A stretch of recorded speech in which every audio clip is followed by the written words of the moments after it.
This is my second political on what's happening. There's too many people out there who are receiving mixed messages. The one big problem I foresee is Fox and Trump. We are supposed to be able to trust our president. That's not happening. Welcome to Unfiltered from Home. I'm Essie Cup. The president has, by almost any metric, bungled the worst health crisis of our generation from start to wherever we are now. His refusal to believe the science early, combined with his dangerous pattern of denial, diversion, and distraction, has made this pandemic worse, not better.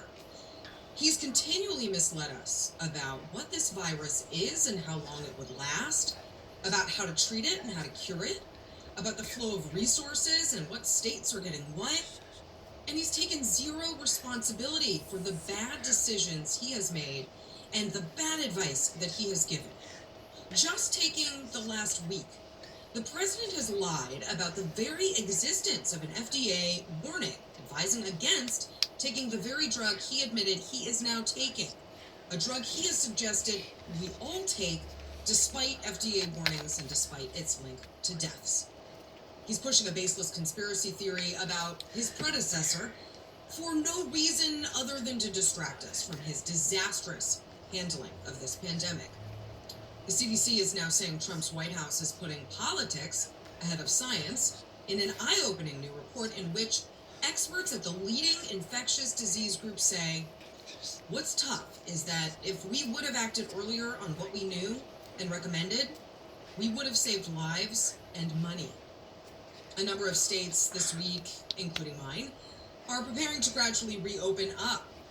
And instead of empowering those states with the resources that they've needed, Trump spent this week praising protesters for bashing the media, fighting with state governors, bashing Fox News for daring to criticize him, and convening a very theatrical cabinet meeting in which cabinet members heaped fawning praise on the president.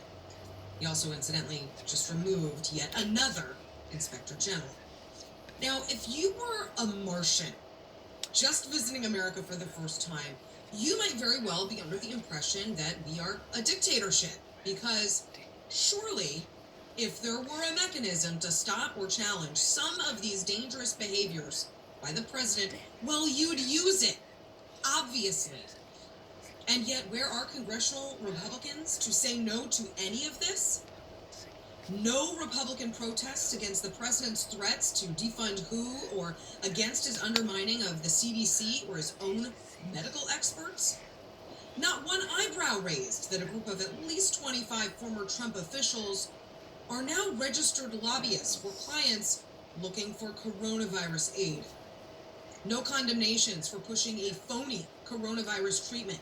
No calls for an investigation into the lack of preparedness for this.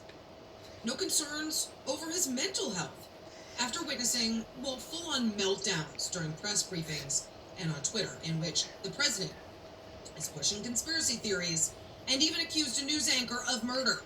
Nothing to say about any of that. No, silence has been the best medicine for the GOP. So what are Republicans talking about right now? Well, investigating Obama, of course. Also, the evils of mail-in voting, which may, keep us all safer during a pandemic, but could also lead to more democratic voting, and we can't have that. So, naturally, the president's threatening to withhold funding for those states. Also, Republicans are very exercised about the tyranny of shutdowns and the wimpiness of mask wearing. It took the firing of the fourth IG or acting IG in 6 weeks to finally get the attention of some Senate Republicans who are politely asking Trump to explain why he's removed so many. By law, by the way, Trump is required to provide this explanation. So, one undeniable side effect of COVID 19 is that it has allowed congressional Republicans to hide behind politics instead of doing their jobs and protecting their constituents, both physically and economically, even if it means going against the president's latest loony advice. It should be easy. Trump is clearly unstable, and his decisions have been demonstrably bad. It's okay to disagree with them. And yet, Republicans would sadly rather be enablers than responsible adults. And we're all paying the price. Thanks. See you next week on Unfiltered from Home.